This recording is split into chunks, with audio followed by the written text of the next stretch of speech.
नमस्कार, देश काल में आपका स्वागत है। मैं हूं मुकेश कुमार। दोस्तों, ऐसा लगता है कि उत्तर प्रदेश के मुख्यमंत्री योगी आदित्यनाथ अब फंसते जा रहे हैं। उनकी घेरेबंदी पूरी होती जा रही है। योगी आदित्यनाथ लोकसभा चुनाव के बाद से निशाने पर हैं, बल्कि उसके पहले से निशाने पर हैं। ये माना जा रहा था कि अगर लोकसभा चुनाव में नरेंद्र मोदी को एक विशाल बहुमत मिलेगा, जिसकी वो कल्पना कर रहे थे, उम्मीद कर रहे थे, तो वो पहला काम योगी आदित्यनाथ को यूपी से हटाने का करेंगे।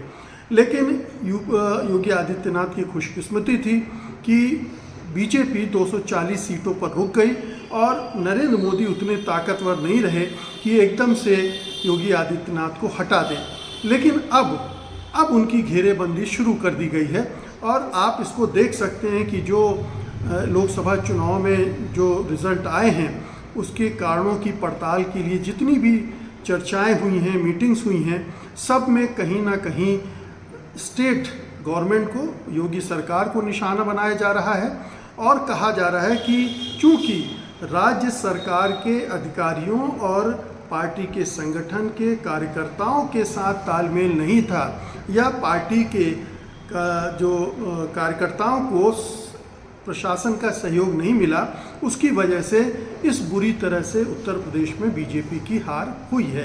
तो एक तरफ तो इस तरह से निशाना बनाया जा रहा है, दूसरी तरफ ये भी प्रश्न उठाए जा रहे हैं कि क्या योगी आदित्यनाथ ने पूरी ईमानदारी से चुनाव प्रचार किया था या वो ठाकुरवाद के चक्कर में फंसकर कहीं ना कहीं ये खेल खेल रहे थे कि मोदी जी को उतनी सीटें न मिलें कि वो उन पर हमला कर सके।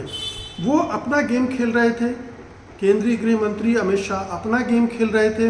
वो इस कोशिश में थे कि योगी आदित्यनाथ को रास्ते से हटा दिया जाए, क्योंकि उन्हें लग रहा था कि अगर अब मोदी के उत्तराधिकारी का मामला है तो योगी आदित्यनाथ का पलड़ा उनके मुकाबले भारी है।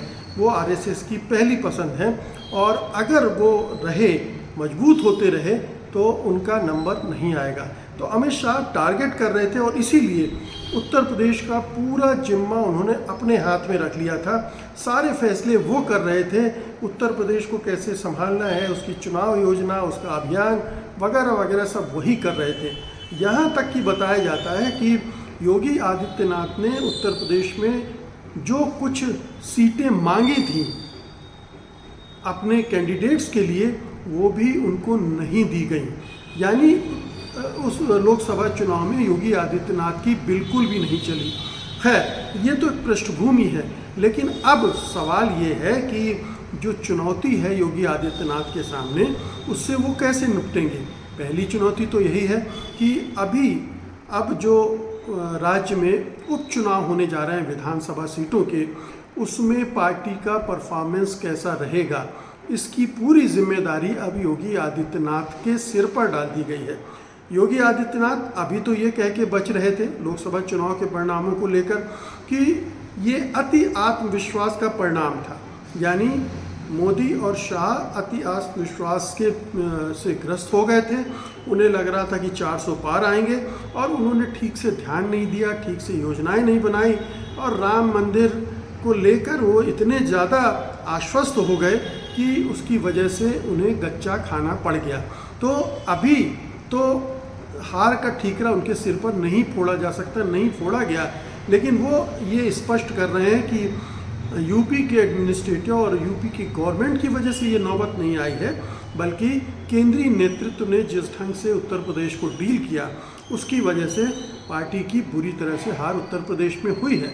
लेकिन अब सवाल उठता है कि जो अग्नि परीक्षा देनी है, 10 विधानसभा सीटों के चुनाव होने हैं, अगर उनमें योगी खरे नहीं उतरते हैं, उनमें कम से कम 5-7 सीटें वो जीतने में सफल नहीं होते हैं, तब क्या होगा। और ये बड़ा मुश्किल काम होगा योगी आदित्यनाथ के लिए, क्योंकि माहौल बहुत ख़राब है। पूरे देश भर में अब बीजेपी के पक्ष में कोई माहौल नहीं है। आप देखिए कि अभी जो उपचुनाव हुए हैं 13 सीटों का, उसमें से केवल 2 सीटें बीजेपी निकाल पाई है। उत्तराखंड में जहाँ उसकी अपनी सरकार है, वहाँ भी वो दोनों की दोनों सीटें उसने गंवा दी हैं। तो अब उत्तर प्रदेश में जिस तरह का समीकरण बन गए हैं, जो अखिलेश यादव और कांग्रेस पार्टी राहुल गांधी ने जो सोशल इक्वेशन बनाए हैं, सामाजिक समीकरण बनाए हैं, उसमें ये चुनौती और बढ़ गई है। कार्यकर्ताओं का मनोबल भी डाउन है, गिरा हुआ है, क्योंकि हार बुरी तरह से हुई है। और मतदाता अभी भी ऐसा नहीं है कि वो ये सोचने लगे कि अब बीजेपी को राहत दी जाएगी, ऐसा बिल्कुल भी नहीं है। ये विधानसभा के जो अभी उपचुनाव हुए उन्होंने साबित कर दिया है। और अगले जो 4 राज्यों के विधानसभा चुनाव होने हैं, महाराष्ट्र, हरियाणा, झारखंड और जम्मू कश्मीर, उसमें भी हवा बीजेपी के खिलाफ दिख रही है। मतलब इसमें से कोई भी राज्य बीच पे बीजेपी जीत पाएगी, इसकी संभावना नहीं देखी जा रही। तो जब पूरा माहौल योगी आदित्यनाथ के खिलाफ है, उनकी पार्टी भी उनके खिलाफ है, क्योंकि पार्टी में भी कई गुट हैं, वो भी मोर्चा खोल चुके हैं। संगठन में उनके खिलाफ माहौल बन चुका है। कार्यकर्ता सरकार से नाराज हैं, योगी आदित्यनाथ से नाराज हैं। ये तमाम चीज़ें हैं जो योगी आदित्यनाथ के लिए बहुत ही मुश्किल भरी राह सामने दिखला रहे हैं। और अगर इन 10 सीटों में वो बीजेपी 5-7 सीटें हार जाती है, तब तो योगी आदित्यनाथ को हटाने में बहुत ज़्यादा देर शायद हाईकमांड नहीं करेगा। उनको हटाने की प्रोसेस शुरू हो जाएगी। अभी तक आरएसएस उनको बचाती रही है, लेकिन तब शायद आरएसएस भी नहीं बचा पाएगी, क्योंकि वो ये हाईकमान ये साबित करने में सफल हो जाएगा, हाईकमान मतलब मोदी और शाह, कि ये सारा खेल जो है योगी की वजह से हुआ है। लोकसभा चुनाव में ख़राब परफॉर्मेंस हुआ तो योगी की वजह से, और अब जबकि पूरी जिम्मेदारी उनको दे दी गई 10 सीटों की और इसमें भी वो परफॉर्म नहीं कर पाए हैं, तो इसके लिए ज़िम्मेदार योगी हैं।